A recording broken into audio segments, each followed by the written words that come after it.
Anyway, again, we are on this study about the New Covenant. Sabi natin, the New Covenant. Sapagkat tayo po ay nabubuhay sa New Covenant. Wala na pong Old Covenant. At saka po, FYI, hindi po tayo kasali doon ever.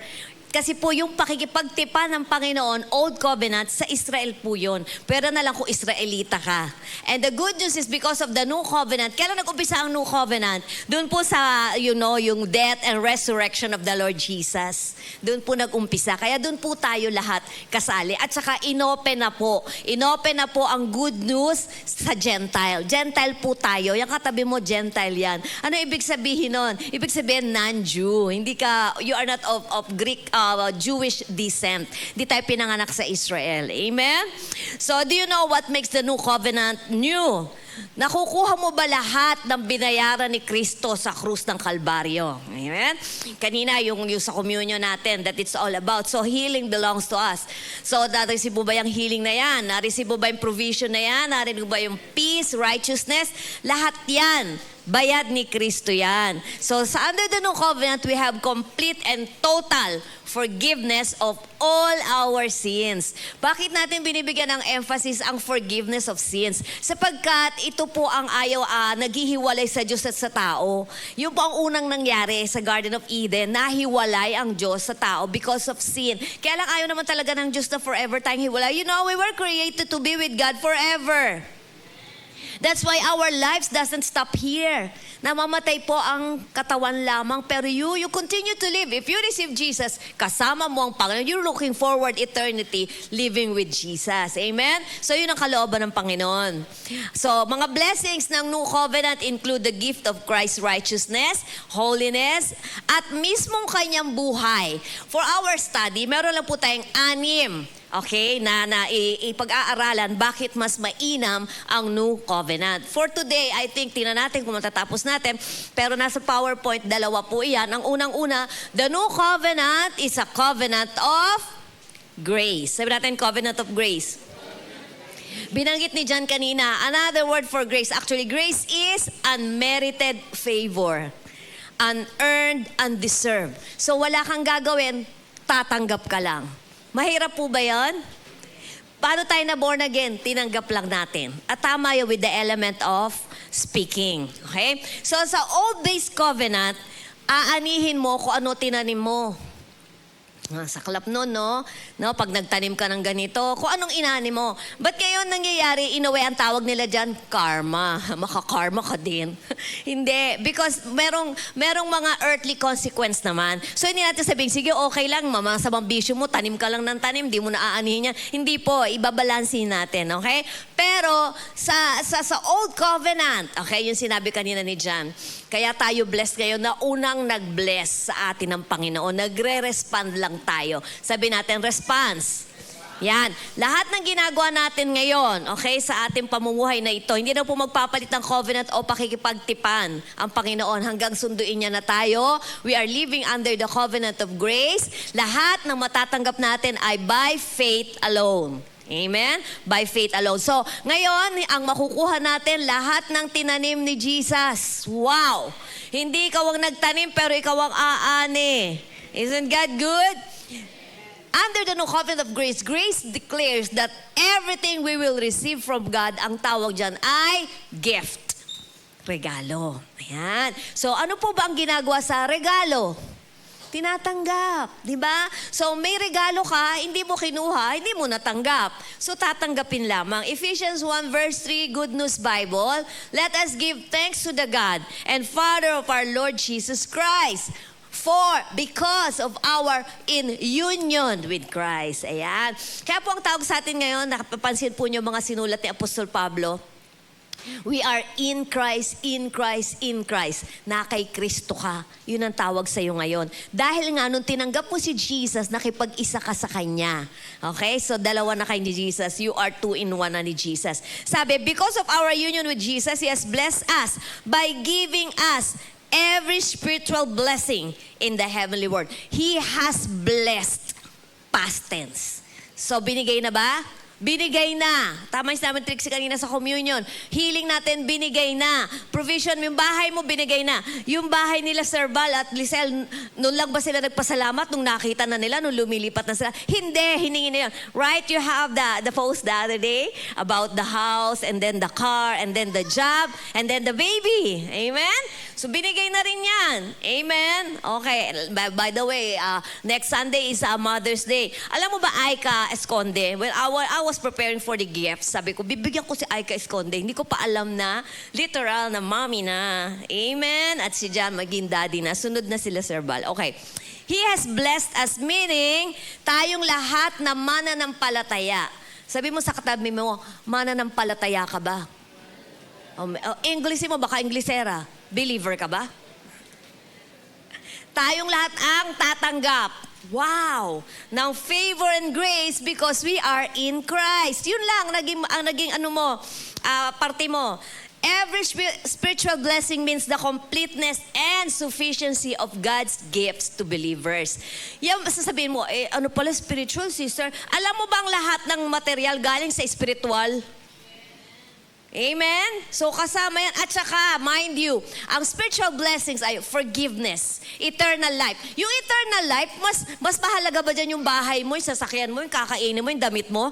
Mas mahalaga yan, may eternal life ka. Life here are all but temporary. Sabi nga, we are passing to, paano lang tayo, aliens. Sabi mo katabi mo, mukhang alien.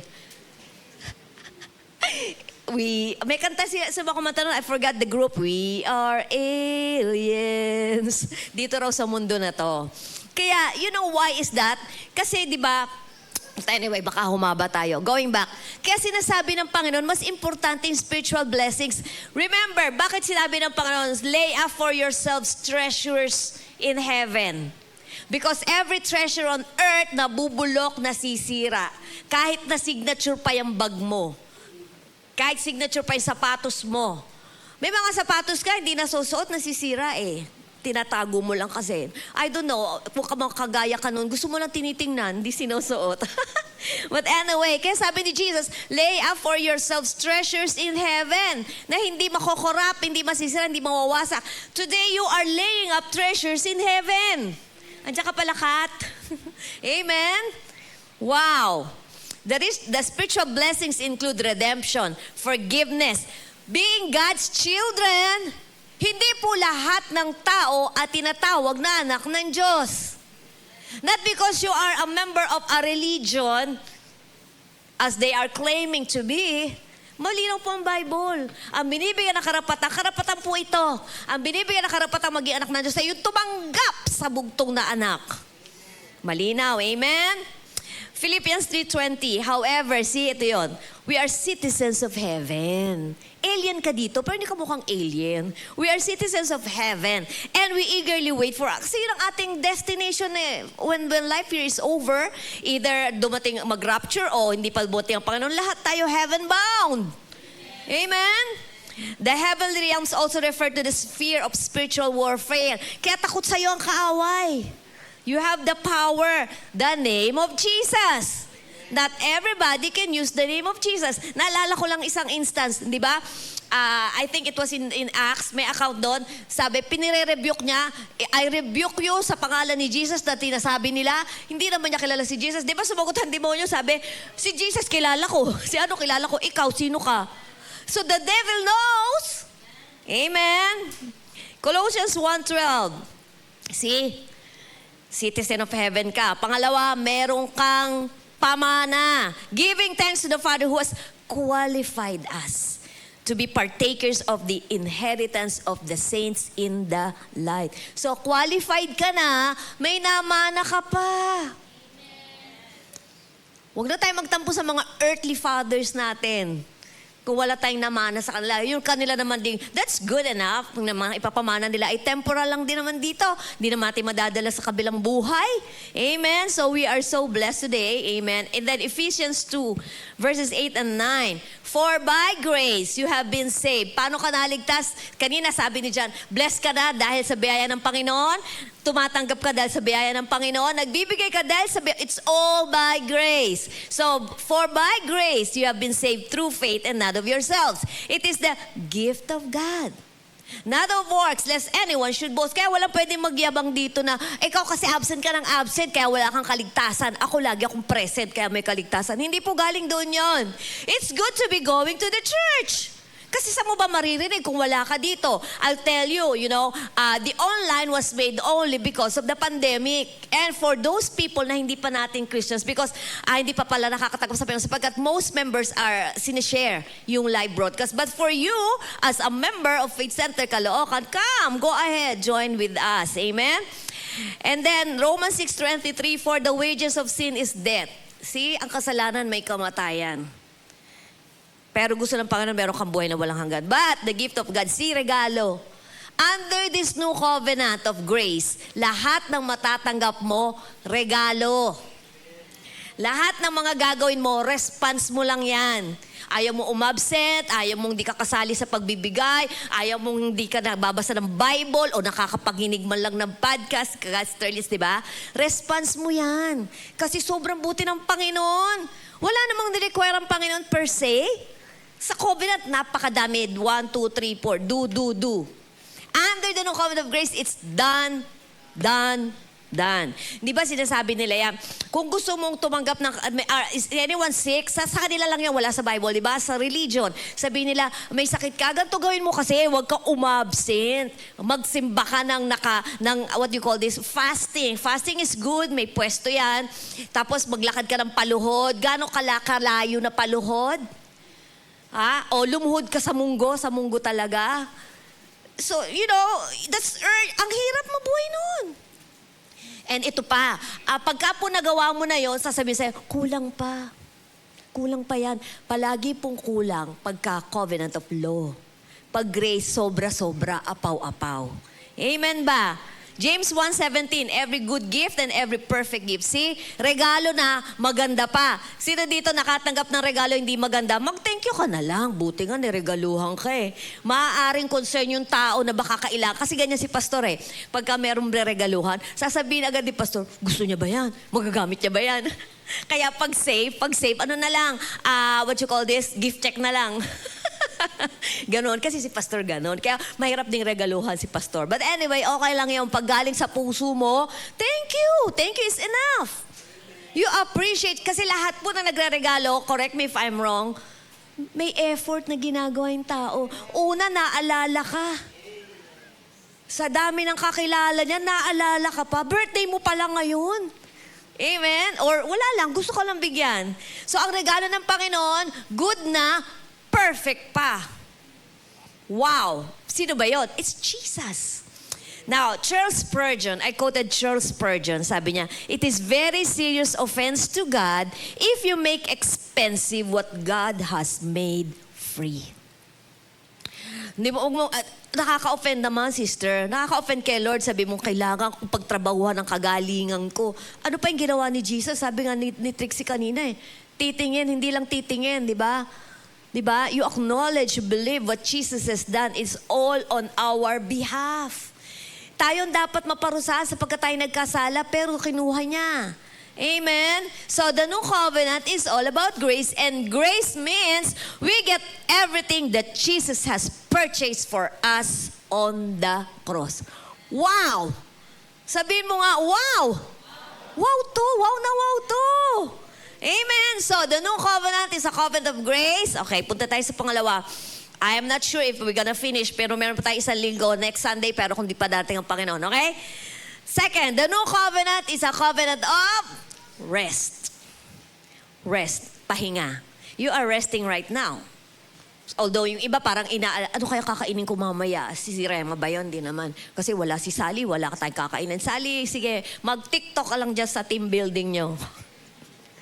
So under the old, gawin mo to, gawin mo to, gawin mo to. Pero they all failed. Walang nakasunod. The new covenant the old covenant, para mas malinawan mo, is yung ang 10 commandments. Pero hindi lamang 10 commandments. Pero sa 10 nga lang, kahit yung mga nasa relihiyon ngayon, kahit anong relihiyon pa yan, kahit sino pa yung leader ng relihiyon na yan, hindi niya nasunod ang 10. Wala. Dahil kung may nakasunod, di sana hindi na pinadala si Jesus. Di ba nagyabang, naalala ko ang for today, naalala niyo yung rich young ruler? Di ba? Tanong niya, good master, ano bang pwedeng gawin ko para magkaroon ako ng buhay na walang hanggan?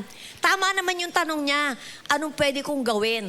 Pero sabi ni Jesus, kay sa kanya lang tumibigay, hindi sa ating lahat na mayayaman.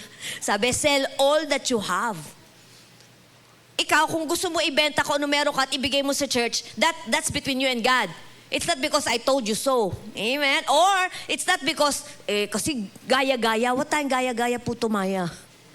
Let God deal with us. Di ba? Kasi minsan sasabihin sa'yo ng isa, uy, alam mo ba ako, binigay ko kay pastor yung ganito ko, kaya ako, pinagpala ako. So ikaw naman, dahil gusto mo rin pagpalain, pinagpala ka na, gagaya ka lang. Hindi naman yun ang sinabi ni Lord sa'yo. Be led by the Holy Spirit of God. Amen? Okay, so sa under the old, gawin mo to. Paataw nung gagawin ng kaaway sa'yo. Nagawa mo na ba lahat? Kulang pa. So di ba yung rich young ruler, sabi lang sa kanya ni Jesus, go sell all you have and give to the poor. And come and, you know, di ba, sundan mo ako. Anong sabi? Nalungkot si kuya. Pero siguro sa kanya, kagaya ng iba namang rich, not all rich people, basta if one gets born again, rich or poor, malalaman, they will recognize whatever they have comes from the Lord. But anyway, nalungkot siya. Bakit? Siguro ikaw niya, pinaghirapan ko to, o kaya namana ko to sa nanay ko, pimimigay ko lang, ganun lang. Ganun lang yon. So di ba, he went away. Di ba nalungkot si Jesus para sa kanya? Kaya sabi ni Jesus, di lahat makakapasok talaga sa kaharian ng Diyos eh. Naalala niya yung sabi, buti pa yung camel makakapasok sa needle. Di ba sabi mo, sa natural, kala natin, paano naman nagkasya yung, ang sinasabi palang needle do, kaya basa-basa araw-araw pag bedtime. Ang needle pala doon sinasabi yung gate ng Jerusalem. Pumapasok yung mga camel doon. Kaya sabi niyo, mas madali pa yung nakakapasok labas kesa sa mayaman na, pero hindi lahat ng mayaman. Maraming mayayaman na born again. Ikaw nga dati, di ba? Thank God, ngayon mayaman ka na. Amen. Pinayaman ka ng Panginoon. Now, the new covenant is a covenant of rest. What is rest? Faith is a rest, not a work. Only when we rest in the finished work of Calvary can God begin His good work in us. And as His grace abounds, good works abound. Okay? So kaya tayo gumagawa ng mabubuting gawa. Okay? Kasi ano ngayon, yung iba, hindi nyo lang naiintindihan ang biyaya, ang grace. Kasi there's one person na nagsabi pa nga doon sa kakilala ko rin, na Christian naman siya. Kaya lang wala, kasi grace has to be a revelation eh. Okay? Hindi pa revelation sa kanya. Kasi sa totoo lang tayo before, yes, we were men and women of faith. Di ba sabi mo, walang gagawin ngayon? Wala na talaga. Parang ayaw pa. Kasi yun ang naging nature ng tao. Yun ang religion. May gagawin ka. Ano ka? Parang sasabihin pa nila, sinuswerte ka? Pagagaling ka ni Lord lang, ng ganun lang? Yes, ganun lang. By faith. Walang bayad. Amen? So, good works don't... GNB, 2 Corinthians 9:8. And God is able to give you more than you need. Sino may mga pangailangan dito? Amen. Pero bibigay sa'yo ni Lord much more. Maganda ba yung much more? Maganda yung palagi may sobra. Di ba? Hindi yung kulang pa nga, sister. Hindi, sobra. Para meron ka na ibibigay sa iba. Good works don't produce grace, but grace produces good works. Sa ilalim ng biyaya, mas marami kang magagawa. Amen? The old covenant was characterized by ceaseless, useless effort in the pursuit of holy demands that could never be met. Diba? Kaya hirap na hirap sila, pagod na pagod sila. Kaya diba, sinabi ni Jesus sa Matthew, are you burned out, tired on religion? Kasi yon. Pagod ka na ba? Kasi kasi nga dati, you know, we were raised in a religious home. Sapagkat ang lola ay aglipay, ang mami aglipay. That's why I knew, rosaryo. Alam ko mag-rosaryo. Iyak-iyak pa ako. Hindi ko alam eh. Pero talaga dumating ako doon sa point na, ano ba to? Ba't ganito? Paulit-ulit. Tsaka, Lord, bakit? Naririnig ko ba ako? Nandiyan ka ba? Are you real? For sure? Nandun na ako and God met me at that point. So I was only 18. Okay? And God met me there. Anyway, the new covenant is rest and peace in the Holy Spirit. Alam niyo ba yung mga Old Testament saints din tawag sa kanila, sapagkat sila na may mananampalataya, kaya lang hindi pa tapos ang finished work ng Panginoon eh. Kaya hindi pa bumababa ang Holy Spirit, hindi pa sila indwelt. Di ba kaya merong tabernacle, merong temple, dun lamang ang Holy Spirit. Hindi kagaya ngayon. Kagaya ngayon nasa atin, kaya hindi ka man umattend, nag-absent ka man, kasama mo palagi ang Panginoon. Kaya totoo yung pangako ni Jesus, I will never leave you, I will never forsake you. Hindi ka iniwanan. You have the every born again. May Holy Spirit, indwelt by the Holy Spirit of God. Kaya pwede pala doon, alala ka ta, every move I make, every step I take, because of the Holy Spirit. Maganda yun. O, sama-sama, sama-sama together. So ngayon, sinabi ng Bible, the new covenant is covenant of rest. Pero sinabi sa Hebrews, labor to enter this rest. Hala, si JP, Pastor Prince, mahilig sa salitang oxymoron. Alam niyo ba ibig sabihin nun? Ibig sabihin parang you are saying something na mali yung kabila. Kasi labor to enter rest. Labor, rest. Sabi natin labor. Sabi natin rest. Anong tawag dyan sa inyong pinag-aralan? Magkasalungat. Sa English. Hindi sila pareho, di ba? Kontra. Pero sabi ng Bible, pagtrabahuhan natin makapasok sa kapahingahan. Wala naman, paano ba yun? Kaya nga tayo nandito ngayon eh. Amen? So sabi, Hebrews 4:9, you are using Good News Bible Translation. Dito po sinasabi ng writer ng Hebrews, kinukwento niya ito. Tingnan natin. As it is, however, verse 9, there still remains for God's people a rest like God's resting on the seventh day. So okay ang pahinga, pero hindi naman lagi ka nagpapahinga. Meron dito, pagod na akong magpahinga. Nakakapagod magpahinga. Di ba ang alam ko nagpapahinga yung napapagod? Okay.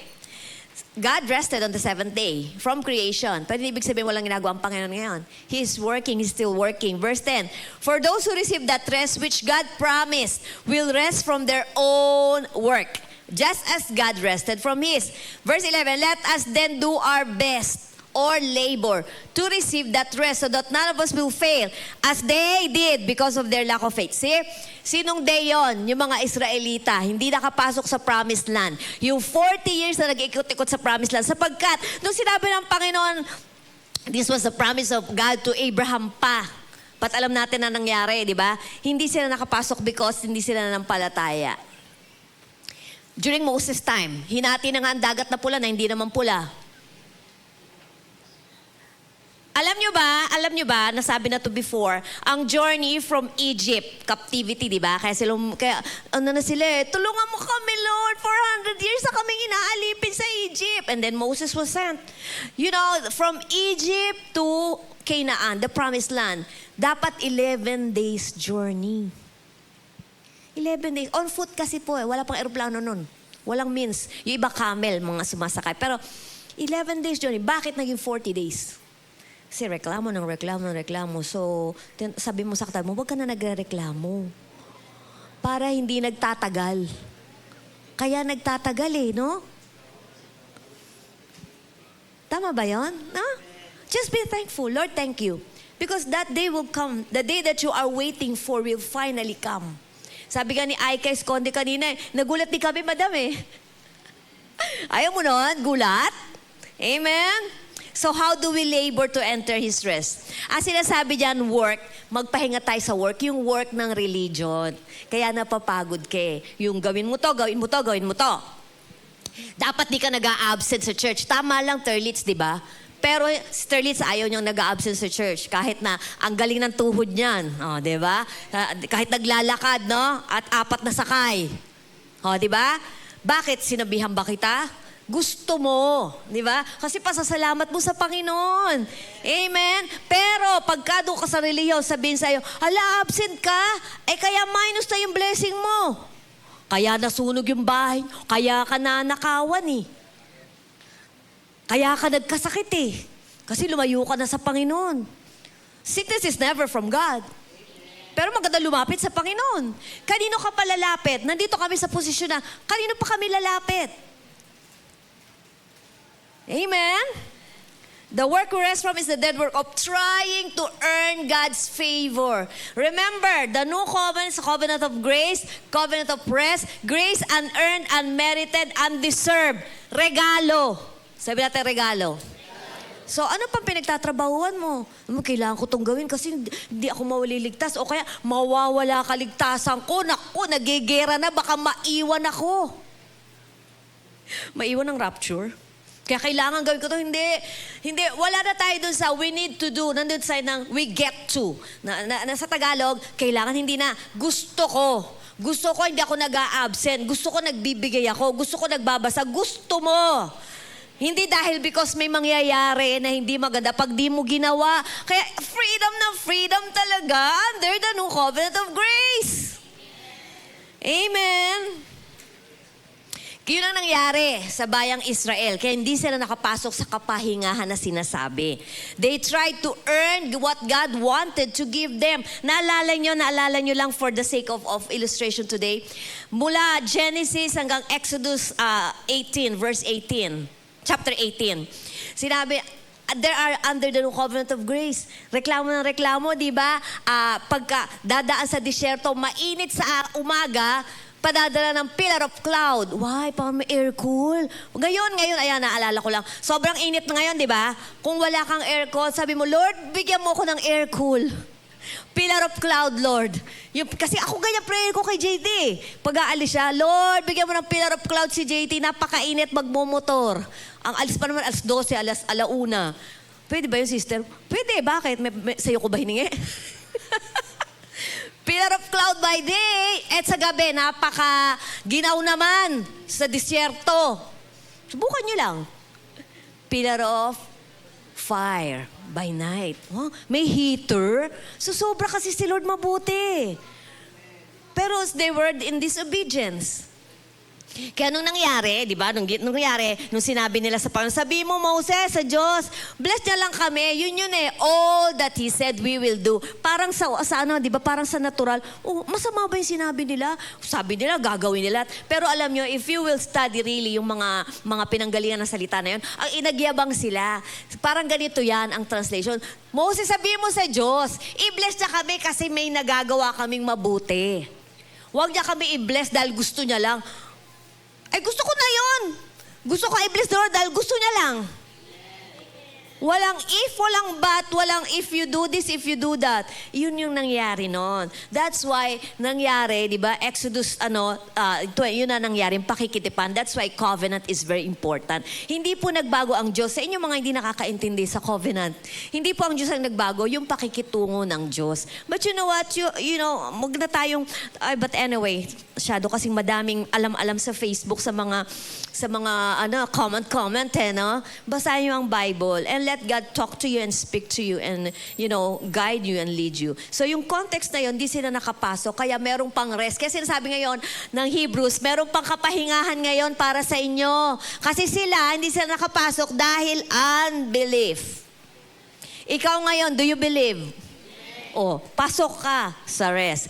Because if you don't believe that God wants to bless you, and indeed, He has already blessed you with every blessing in Christ Jesus, then you will work and never rest. Di ba? Kaya nga, if you find somebody, may sakit karamdaman, sasabihin niya sa'yo, naku, ito na nga, hirap na hirap ako, hintay ako ng hintay, kasi si Lord, ginawa ko na lahat eh.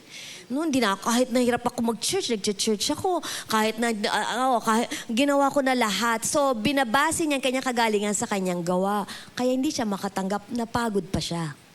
Kaya if you will believe that you are resting. That's why pag kinausap kita, eto, sabi nung doktor, sabi nung lab, ganito raw, ito daw ang diferensya ko. Pero alam mo, ano naman yan, subject to change. Everything that you can see, they are subject to change. Kayang palitan ng Diyos yan. At walang imposible sa Kanya. So, sasabihin natin yun. Sabi nga ni Trixie, we don't deny the existence of sicknesses and diseases sapagkat nandito pa tayo. Sasabi natin, ito kasi sabi ng lab ko, ganito daw eh. Pero thank God. Bayad na yan, tinapusan ni Kristo yan. I'm on my way to my divine health. In Jesus' name. Kasi doon tayo papunta. Bayad yan. Bayad kagalingan mo. Bayad kasaganaan mo. Kaya mapapagod. Kaya napapagod sila eh. Pagod silang lahat. Trying to get what has already been given. Binigay na sa'yo eh. Ba't pinagpapaguran mo pa? So, you may work for salvation, sanctification, or rewards. But if you are trying instead of trusting, you will be anxious and insecure. Lagi kang magtatanong, tama ba? Enough na ba? Nagawa ko na ba lahat? Hindi natin kayang gawin lahat. Kaya inalis na nga yun ni Jesus. Toiling. Amen? Religion. Kaya alam mo ba, for our sake of study lang, give me a few minutes more. Sabi ko sa'yo, hindi natin matatapos. Anyway. Religion came from the Latin word religare. Religare. Ibig sabihin yung sinasakal ka, tinatalian ka. Yun. Tie back, tinatali ka. Kaya wala kang magawa eh. Kaya yung iba ngayon, so if you think you can be saved by your religion or by joining an organization and not receiving Jesus, nagkakamali po kayo. Napakalinaw ng Bible. Ang kaligtasan ay sa pagtanggap lamang sa manunubos, sa tagapagligtas. Paano ka maliligtas kung di mo tinatanggap yung nagligtas? Yung pinadalang kaligtasan. Grace is personified by the Lord Jesus Christ. And it is a gift. That's why you will never, hindi mo po ko maririnig sasabihin namin kahit ni Pastor James na, sumali lang kayo dito, maging member lang kayo ng Faith Center, ligtas na kayo. Wala! Kasi may religion na ganon. Kung aanib kayo sa aming samahan, ligtas kayo. Sige nga, sa pangalan nino, nung kanilang leader. Nasaan nakasulat sa Bible? Pag nandun ang pangalan ng leader nyo, pakita mo sa akin. Kaya wala naman sa Bible, di ba? Sa pangalan ni James Reyes. Sa Faith Center, Caloocan kayo at kayo ay ligtas. That's why we encourage, if you're watching and you want to receive Jesus as your Lord and Savior, come, receive the Lord Jesus. And then kung gusto mo dito, at dito ka dinadala ng Panginoon because there is a church that is for you. Because God knows better saan ka dapat. Yung malilikot ang puwet, huwag ka na maglikot ng puwet. Parating na ang Panginoon, baka mamaya nagulat ka niya, ala, nasa na ako? Katalon-talon mo, kanggaro ka ba? Tanong mo yung katabi mo, kanggaro ka ba? Talon ka ng talon, parating na ang Panginoon, tumatalong ka pa. Amen? Sabi ni Watchman Nee, alam mo, kakatuwa to si Watchman Nee, Chinese pala to, na Bible scholar, sabi niya, you can trust or you can try, and the difference is heaven and hell. Oh, see? Seryoso to. You can trust or you can try. Try ka ng try ka ng try para maligtas. Tatanggapin mo lang yung tagapagligtas. Napakadali. The children of Israel never entered in because they were disobedient. Hindi sila nakapasok dahil disobedient sila, sabihin ng mga preacher. Kasi disobedient kayo eh, kaya hindi kayo makakapahinga. Hindi nyo kasi sinunod ang mga batas ng Diyos. Yan ang sinasabi ng mga preacher ng sasabi niya, magtrabaho ka para ka maligtas. Under the law-keeping covenant, totoo yon sa Old Covenant. Amen? Pero sa New Covenant, ang totoong trabaho ay yung lamang trabaho ni Jesus on the cross. At nagmumula doon yung ating pananampalataya kay Kristo. That's why palagi natin binibigyan ng emphasis yung finished work of Jesus. Finished work of Jesus. Jesus and His finished work. Jesus answered, John 6:29. Di ba? May mga lumapit sa Kanya, Panginoon, anong dapat namin gawin para kami magkaroon ng buhay na walang hanggan? Anong gusto ng Diyos na gawin namin? Kasi nga, sa tao yan eh. Wala kaming gagawin. Kaya ang hirap nila ngayon nguyain ang grace eh. Wala kaming gagawin? Ganun lang talaga sa inyo? Walang gagawin? Di, may ginagawa kayo. Gawa yan, di ba? Gawa yan. Pero hindi yan para maligtas, kundi because you are saved. I'm saved, I'm blessed, I'm highly favored, I'm beloved, I'm healed, I'm whole. So what makes me, di ba, not go to church? Sabi ni Jesus, ito lang ang kailangan ng Diyos. What God wants you to do is to believe in the one He sent. Pananampalatayaan mo lang yung pinadala ng Ama. At ginawa mo na yon nung tinanggap mo si Jesus. Amen? The issue is not what you do, but what you believe. Because what you do follows what you believe. You believe right, you will live right. Hindi pwedeng you believe wrong, you live right. Hindi pwede. Hindi pwedeng you believe wrong, you live right. Hindi rin pwede. Amen? Disobedience is a fruit, not a root. Bunga lang yon, yun ang naging problema nila. Ang problema ng mga Israelita, kaya hindi sila nakapasok sa promised land. Yung panahon ni Moses, ang nakapasok yung panahon ni Joshua and Caleb. 40 years after. Ang problema nila, hindi sila nagtiwala sa Diyos. They distrusted God. So sa tanong mo katabi mo, nagtitiwala ka ba sa Panginoon? Okay, for the last scripture for today, Hebrews 4 verse 2. Sabi nung writer ng Hebrews, for we have heard the good news just as they did. Pareho lang naman tayo na mensaheng narinig eh. Pero it did them no good because when they heard it, they did not accept it with faith. So kayo, narinig niyo ang salita ng Diyos ngayon. Walang mangyayari kundi niyo yung tatanggapin by faith. May kalakip na pananampalataya. Nag-communion tayo kanina. Sabi ni Tricia, pinagaling ka na sa mga latay ni Jesus, titingin ka lang sa ginawa ni Jesus. If you will not receive and believe it, it will do you no good. So may pagtanggap yun kasi ka ang hilig sa, anong parte ko? Anong party-parte. Mahilig tayo sa parte-parte. Pero yun, accept every word of God that you will hear. Accept it with faith. Because naalala niyo, sinabi ni Pastora Mayan, ang mga bansa, paano ka nakakabili? Sa grocery. Anong pera natin dito? Peso. Paano ka makakatanggap from heaven? Faith. And thank God, yung currency ng faith, kahit at ano pa sa natural market ngayon, no, wala, taas ng dollar, nag-60, nag-61 na, no? Thank God, iyon hindi nakabase sa economy ng bansa, ng natural, ng worldly system. So if you use the currency of faith, you shall have. You will receive by faith. Matatanggap mo. Amen ba?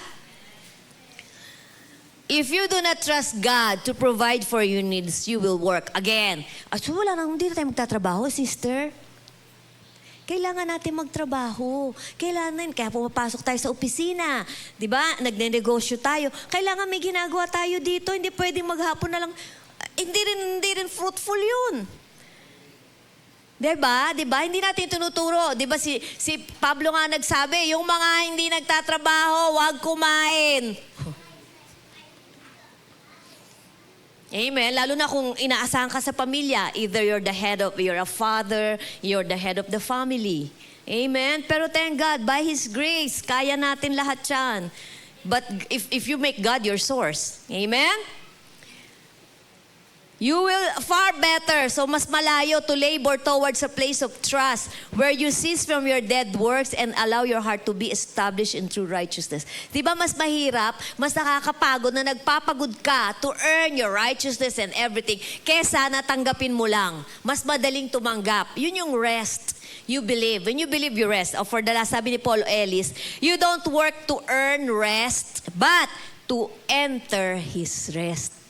So kung ano man trabaho yung ginagawa mo ngayon, because you believe and you thank God for it. Everything, good works nyo, bunga lang yan ng paniniwala nyo sa Panginoon. Big difference. Amen ba? So ituloy natin sa next Sunday. Did you receive something today?